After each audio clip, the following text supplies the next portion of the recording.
Good evening. Tonight, 4 boys have been rescued after being trapped in a cave in northern Thailand. The boys and their football coach became stranded underground more than 2 weeks ago after being caught out by sudden torrential rain. 8 players and their coach are still trapped with time against the rescuers as more heavy rain is forecast. The dramatic rescue mission started at 10 a.m. local time this morning. 18 expert divers, supported by a team of more than 70 international and Thai divers, entered the cave to guide the boys to safety. Medics assessed the group to decide who would come out first. Then, in total darkness, 2 divers swam with each child, the boy tethered to the diver in front. They followed a previously laid guide rope to help over difficult terrain. It's reported the narrowest part is only just under 40 centimetres wide. That's the length of a loaf and a half of bread.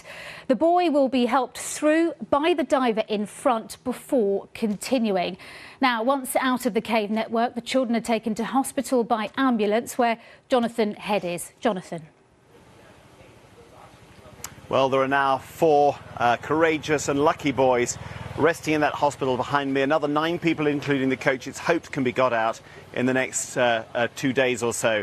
When those boys were found on Monday, we were told at that time it was too dangerous for them to go out the same way the divers had come in, that they might have to stay there for the entire rainy season, which can last for many months here. But by the end of the week, the reality of the threat of more flooding inside the caves had persuaded the Thai government to opt for the hazardous rescue operation that we saw start today. The day started with rescue workers and extra dive tanks going in. A daring and complex rescue was underway. Waiting nervously for the outcome, the man who's coached the boys' football team, nicknamed the Wild Boars, for 4 years. It was his assistant who went into the caves with them. I asked him what he'd say to them when they came out. I don't know what I will say when I see them again, but I do know that I want to hug them.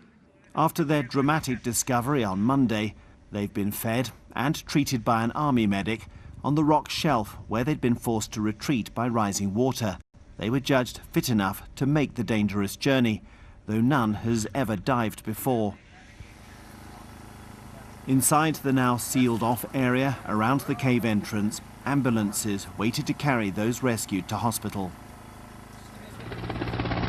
And outside, as the light faded, the sound of helicopters and the sight of flashing lights was our first sign that at least some of them were out. Then Governor Narongsak Osotanakorn, who's led the operation, made this announcement. I would like to inform the public at home and all those who have been giving us support. After 16 days, this is the day we've been waiting for. We are finally seeing the faces of the wild boars. As he spoke, the first 2 boys arrived at the hospital in the city of Chiang Rai.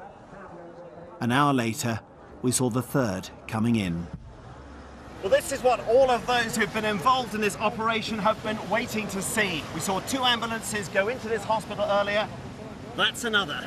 The boys are coming out. The 4 who were brought out today were described by one rescuer as doing remarkably well. There are 9 more still in the caves, but this first day went better than many had feared it would. Jonathan Head, BBC News, Chiang Rai, northern Thailand. Well, as you heard, efforts to get the remaining boys still trapped out of the cave have been paused for at least 10 hours. Our correspondent Lucy Williamson is near the cave mouth. Lucy.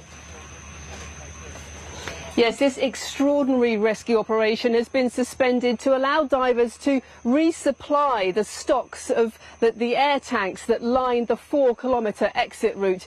And that suspension has allowed some of the lead divers here to have a bit of rest after an exhausting day and just before operations start again here, probably in a few hours' time. But there have been heavy monsoon rains here overnight, and that could well make some passages of the cave much more difficult. The first stage of this operation has been very successful, but there's no hiding the physical and mental challenges in getting each individual out safely. And tonight, there are 8 boys and their coach still trapped in that mountain, not even able to witness the safe arrival of their teammates back into the outside world.